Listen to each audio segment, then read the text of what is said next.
projeto A Cidade das Crianças era intervir em um espaço público a partir dos pensamentos e da estética das crianças. Chamar a atenção da cidade para o pensamento da criança. Porque muitas vezes eu me questiono que a cidade ela é muito pensada para os adultos, ela é muito feita pelos adultos. E durante a pandemia isso ficou mais evidente, porque nós víamos as crianças normalmente nos horários de saída e de entrada da escola, era onde a cidade ficava, ela tinha mais presença das crianças. E com a pandemia ficou quase que um vazio. E a proposta ela surge um pouco nesse contexto. Mas a ideia era que as crianças estivessem mais ativas desde as oficinas, com várias conversas e até mesmo na montagem. Mas com o agravamento da pandemia, a gente precisou se reinventar para que as crianças pudessem fazer parte, para escutá-las, mas ao mesmo tempo proteger todo mundo. Eu acho que a gente fez o melhor possível para estar em contato com as famílias, com as crianças, para poder construir esse trabalho. E uma segunda coisa muito importante é que a ideia era fazer uma parceria entre o pensamento das crianças e o pensamento dos artistas envolvidos. Eu queria chamar artistas da cidade, artistas jovens também, que pudessem constituir o trabalho comigo. Eu fui a proponente, mas a ideia era que o trabalho fosse um trabalho bem coletivo, que todo mundo pudesse construir junto. E eu acho que a gente fez o melhor possível para que as crianças, as famílias, os artistas construíssem esse trabalho que a gente apresenta agora. Para que a gente pudesse trabalhar em parceria, o trabalho foi dividido em 3 etapas. A primeira foi a realização das oficinas, onde nós tivemos as trocas e o contato com as crianças. A partir do que foi realizado nas oficinas, foram realizadas as instalações no jardim da Biblioteca Municipal Tristão de Ataíde. E a ideia de trazer para o jardim é mobilizar esse espaço da biblioteca, que é um espaço tão importante para a leitura, durante a pandemia, porque ela precisou estar fechada nos momentos de agravamento. Então, trazer para o jardim é um pouco tem essa intenção. E a terceira etapa é a etapa que nós vivemos agora, que é compartilhar um pouco mais desse trabalho através dessa documentação em audiovisual e também o lançamento de uma animação infantil, que foi inspirada nos trabalhos, nas pinturas e nas ilustrações realizadas pelas crianças, mas com elementos visuais nossos. Na questão do material, eu quis trazer um material que eu fiz trabalhos na faculdade e eu gostei de manusear. Eu achei que seria uma coisa que fosse diferente do que as crianças sempre têm. Vindo para um tridimensional, geralmente vão dar argila ou algum outro material mais comum. Aí eu trouxe esse material que é diferente, causou um estranhamento nas crianças, que eu achei muito legal. Comentaram até se eu ia dar um pintinho, que parecia que ia montar um galinheiro. Mas esse material ele é muito rico, porque você consegue modelar ele da forma que você quiser. Transformar em animais ou qualquer outra coisa. E foi muito legal trabalhar com as crianças, eles aceitaram muito bem o material e ficaram curiosos em continuar mexendo e vendo que forma eles conseguiam dar, né? Gostei muito pela experiência da oficina, é muito legal, gostei muito de fazer arame. Acho que antes Ourinhos era cheio de trem, né? Eu acho que eu imagino assim, cheio de trem, que eles moravam nas casas antigas, Ourinhos, aquelas casinhas lá, Casa da Memória, que eu já fui. E também acho que eles faziam café, né?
Foi muito legal trabalhar com as crianças para animação, porque elas são muito criativas e elas não se privam de pensar. Então, acho que teve muito material legal. Tinha umas crianças que já gostavam de animação, então a gente teve alguns desenhos das crianças que também eles já vieram feitos como quadro a quadro, assim, meio que já animados. Eu gosto muito de fazer animação, também demora para eu fazer, terminar também. E eu tenho um canal que é só de animação e artes também. O que me inspira a fazer as animações é a minha priminha. Ela se chama Manu, ela gosta muito de animação. Então eu faço todas as animações para ela, como se fosse uma homenagem. O processo das animações foi um tanto complexo, mas ao mesmo tempo foi muito divertido. Eu já mexia com animação em stop motion, que é quando a gente faz quadro por quadro e depois junta tudo. Mas esse tipo de animação foi um pouco diferente, porque a gente tinha os bichos já feitos pelas crianças e aí eu tinha que pegar eles para animar. Então eu tive que ir pesquisando uma coisa aqui, outra ali, procurando alguns tutoriais para saber como fazer isso.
O conto, acho que ele foi... A gente falou pouco dele no decorrer do trabalho, mas na verdade ele foi ele foi quase que um disparador, né, de tudo que a gente fez. Acho que foi, depois do cartaz, a primeira criação. Mas mesmo no cartaz a gente já sabia, já falava do conto e que iam ter cobras. A gente já sabia que queria trabalhar bastante com réptil.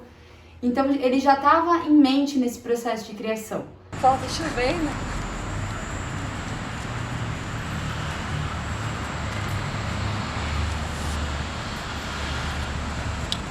Tá dando pra dar uma olhadinha boa, né?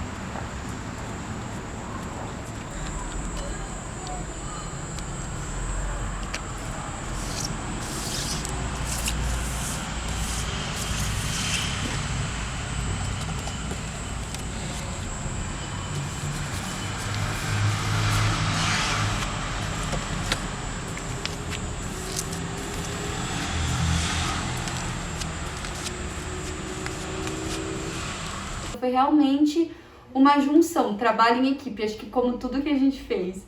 Por exemplo, no final, quando o conto ele vai virar, os trechos do conto vão pro lambe, então os três colocando cada hora uma parte, quando a minha mão cansava, ou quando a gente precisava que ficasse pronto logo, já era quase 1 da manhã, iam os três lá na força-tarefa. E isso foi muito legal, porque foi um trabalho realmente feito a muitas mãos, cada detalhe, não teve nada assim que... Eu acho que eu fui a proponente desse trabalho, eu idealizei, mas mesmo na coordenação, eu acho que a gente coordenou muito junto e isso foi muito legal. Para a construção do conto, eu fiz uma pesquisa nos animais, na fauna e na flora regional.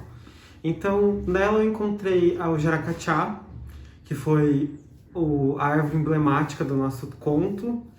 E a pesquisa dos animais eu trouxe alguns lagartos, algumas cobras, alguns mamíferos, para essa construção. Até insetos, que no inseto eu trouxe a abelha jataí, que é uma abelha super interessante da nossa região, que ela não tem ferrão e baixa produção de mel, mas ela é muito interessante como agente polinizador. A onça a gente trouxe também, que tem aqui na região, não é muito explorado falar sobre isso, mas tem aqui.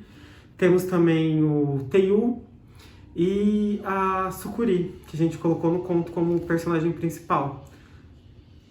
O uso do réptil nesse projeto, ele tem uma função socioambiental, que a gente quer tirar o estigma do réptil, da cobra em si, dela ser o vilão da história ou algo maligno para a sociedade.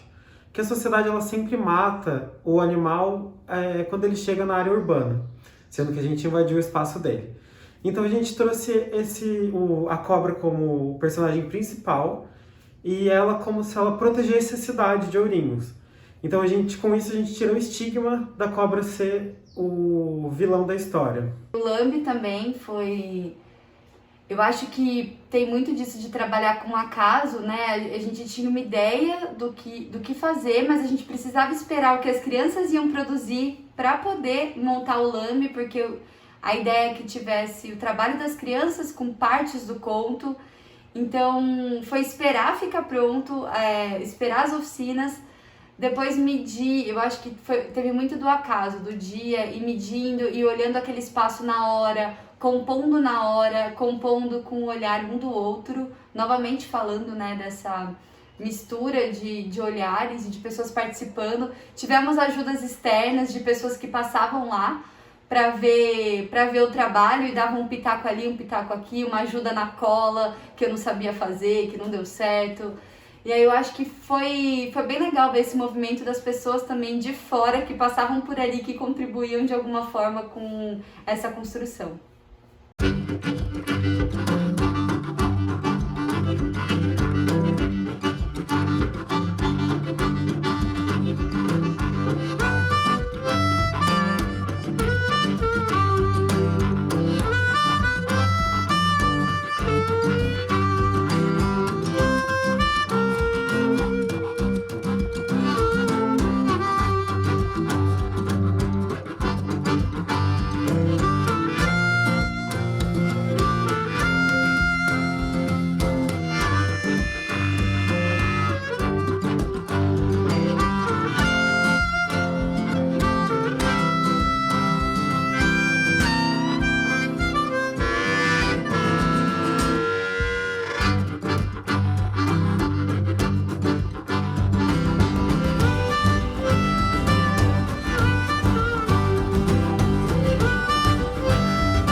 Tempo depois.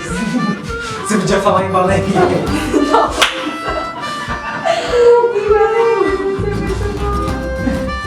Ela tá voltando aí? Tá no loop.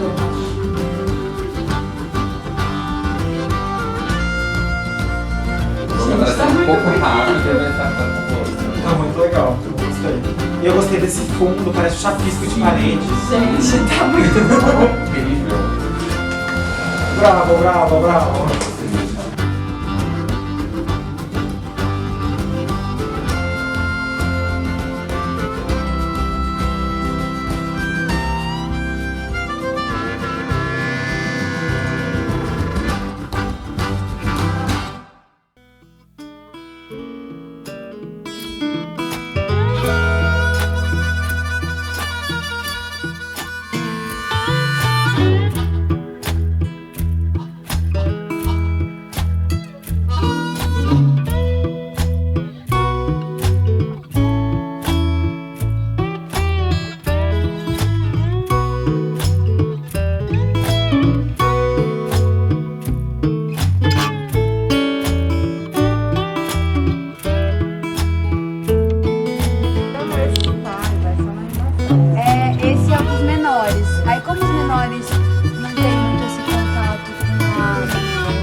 tecnologia mesmo, né? Daí a gente achou mais legal por físico